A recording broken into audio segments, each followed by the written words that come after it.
Actually, dati tayo ko na tayong good practices of the city government of Luwag under our office. So, we, we submitted a, ko na tayong write-up about senior citizens celebrating life's milestone. And this pertains to our kuna tayong milestone award. It is senior citizen ages 70 to 99. And it has also included the 100 years old and the more than 100 program at the city government.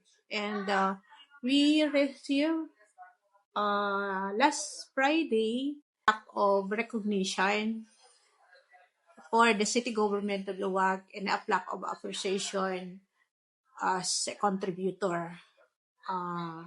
Duwa kami nga nangaramit kidetoy and even our other staff supported us. I have with us Ma'am Marnele Simon.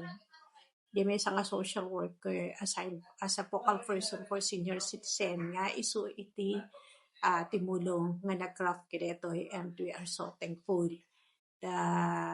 Nakita iti TSWD iti nga gakat iti syudad ti Luwag ket this is the first LGU nga nag-implement ti kastoy from 70 to 19 years. All with the approval by the city mayor, the Honorable James Bryan Alcid, as well as the Sangguniang Panlunsod under the leadership of the city vice mayor.